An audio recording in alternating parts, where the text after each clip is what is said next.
fructificar. Jesús lo dijo de esa manera. Y los he puesto para que lleven mucho fruto y su fruto permanezca. Todo pámpano que mida fruto, que está metido en ese árbol, mi Padre lo limpiará. ¿Para qué? Para que lleve más fruto. Entonces Dios quiere que su iglesia fructifique. Y la mejor forma de fructificar es experimentar que el Padre nos limpie. ¿Cómo nos limpia? De cantidad de parásitos que nos han metido en medio de nuestra cultura y prácticas eclesiásticas, ministeriales, que son religión y que nos han afectado de tal manera que impiden que nosotros practiquemos la verdad. Porque muchos de nosotros defendemos diferentes posiciones que definitivamente no son bíblicas. Por eso tenemos que volver a la Escritura. Y cuando volvamos a la Escritura, amados hermanos, podemos realmente regresar a nuestra verdadera raíz. ¿Cuáles son esas raíces en las cuales nosotros tenemos que volvernos a conectar y desconectarnos de toda esa raíz romana, pagana, ocultista que el medio y el entorno nos ha podido establecer? Primero tenemos que volver a la verdadera fe. Tenemos que volver al amor no fingido, al amor puro. Tenemos que volver a la justicia de Dios. Tenemos que retornar al servicio desinteresado en el reino. Tenemos que volver a la adoración profunda. Pero sobre todas las cosas tenemos que volver a la palabra del Señor, que es la que realmente nos va a ubicar en lo correcto. Jesucristo dijo: Señor, santifícalos en tu verdad. Tu palabra es la verdad. ¿Qué nos va a limpiar? ¿Qué nos va a santificar? Amado, la palabra. Por eso ustedes y yo en esta época y en estos últimos tiempos tenemos que ser la iglesia más apegada a la palabra, la iglesia que más estudia, la iglesia que más lee, la iglesia que más practica la palabra, que no es oidor olvidadizo, sino que es un hacedor de la palabra, porque cuando volvemos a la palabra nos estamos limpiando y estamos encaminándonos a nuestro destino original. Amén. Mire lo que dice Gálatas capítulo 3 versículos 5 al 9. Tenemos que volver a la fe. Gálatas 3, 5 al 9. Al darles Dios su espíritu y hacer milagros entre ustedes. Gálatas capítulo 3 versículos del 5 al 9. Al darles Dios su espíritu y hacer milagros entre ustedes, ¿lo hace por las obras que demanda la ley o por la fe con que han aceptado el mensaje? O por el oír con fe, dice la Reina Valera del 60. Así fue con Abraham, nuestra raíz, nuestra fuente, el padre de la fe. Así fue con Abraham, mire esto: creyó a Dios y ello se le tomó en cuenta como justicia. Por lo tanto, sepan que los descendientes de Abraham son aquellos que viven por la fe. En efecto, la Escritura, habiendo previsto que Dios justificaría por la fe a las naciones, anunció de antemano el evangelio a Abraham: por medio de ti serán bendecidas todas las naciones. Así que los que viven por la fe son bendecidos junto con Abraham, el hombre de fe. Aquí nuestro Señor nuevamente enfoca algo. Jesús dijo que en los últimos tiempos una de las crisis que íbamos a tener era fe.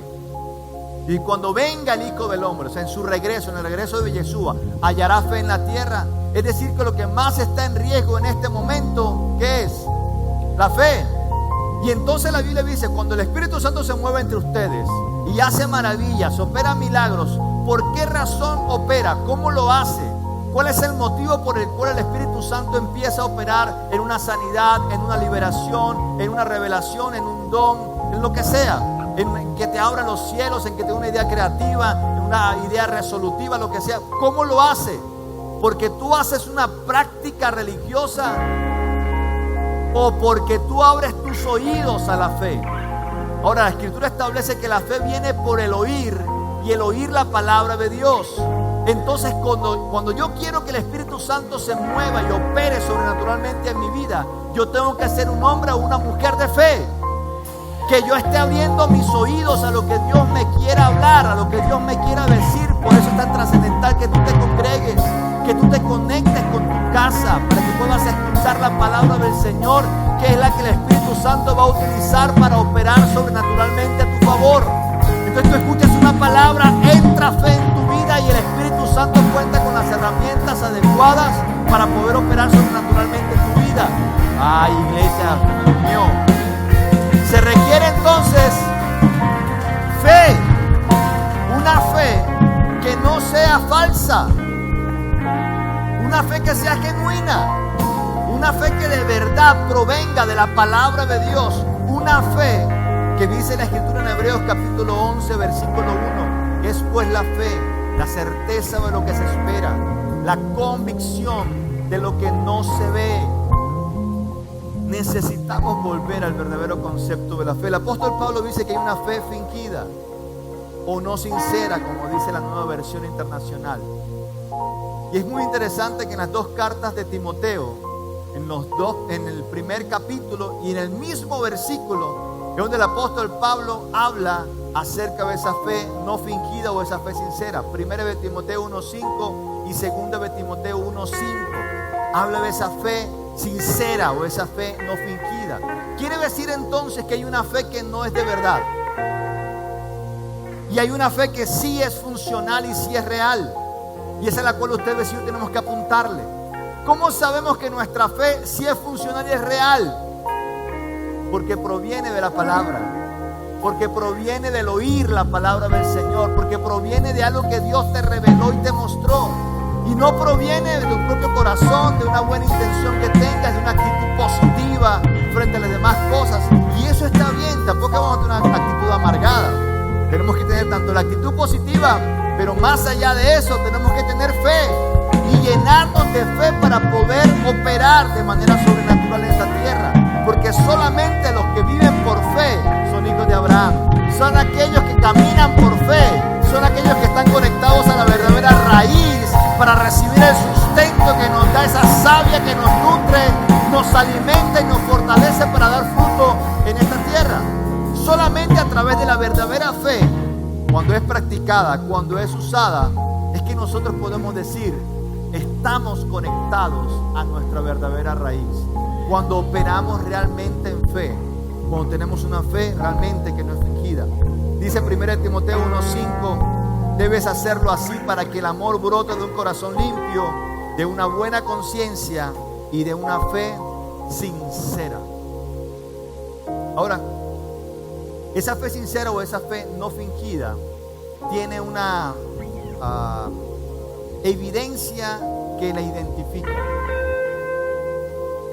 Si tu fe no tiene obras, dice el apóstol Santiago, está muerta, no sirve, no es funcional.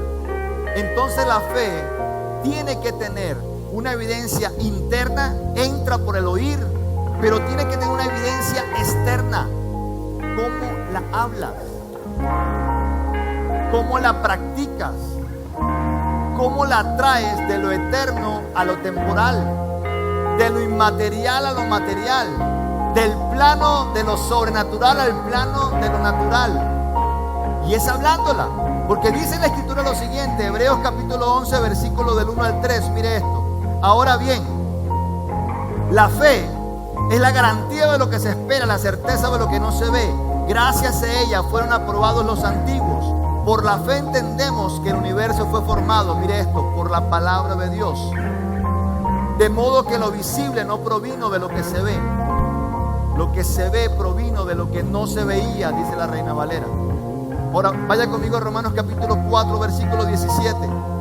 El hombre de fe, Abraham, miren lo que hizo. Delante de Dios tal como está escrito, Romanos 4, 17.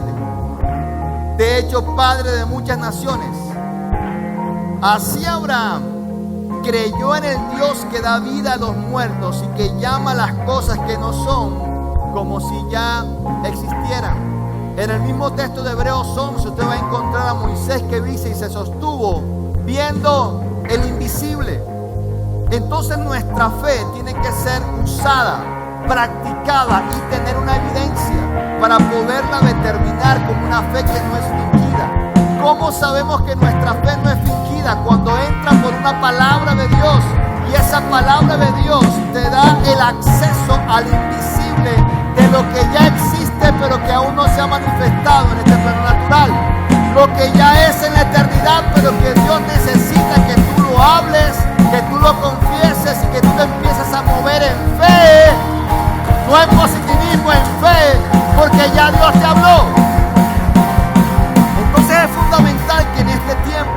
Hagamos como hizo Abraham, nuestra raíz y nuestro padre de la fe. ¿Qué hizo Abraham? Recibió una promesa, era estéril, tenía 100 años. Su esposa tenía 90. Estéril toda la vida. Pero dice la Biblia que Abraham le creyó a Dios. Y si le creyó a Dios, ¿qué cree que pasó con él y la viejita Sara? Se glorificaba el Señor y se volvía a glorificar y se volvía a glorificar hasta que esa fe confesada y practicada de lo que Dios le había dicho a Abraham se manifestó. Hasta que ese Isaac que estaba en la eternidad y que Dios le había mostrado a Abraham en su término presente se manifestó. ¿Cuándo se manifestó? Cuando Abraham la creyó. La empezó a hablar, lo vio.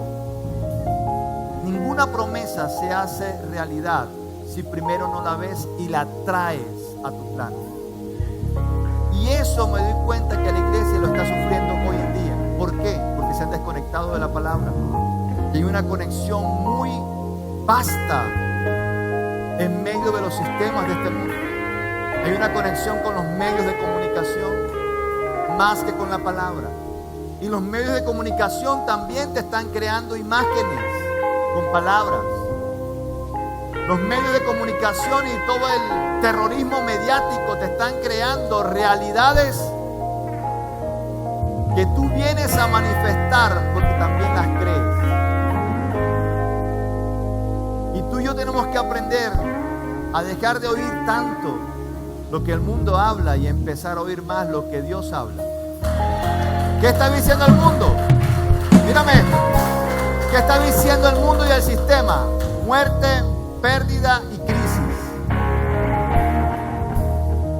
Eso es lo que está diciendo, ¿sí o no? La economía va a colapsar. Los sistemas de salud van a colapsar. La pandemia seguirá ganando espacio y cada vez serán más los muertos y más las crisis y más la cosa. ¿Sí o no? Y el tema se volverá peor. Y vendrá una nueva mutación. Y vendrá una nueva cepa. Y vendrán nuevas cosas. Y el tema será cada día más terrible. ¿No está conectado a eso? Yo sé que sí. Pero a pesar de que esté conectado a eso, tu conexión mayor tiene que ser con la palabra del Señor que vive y permanece para siempre. Y esa palabra que nos dice, no morirás, sino que vivirás.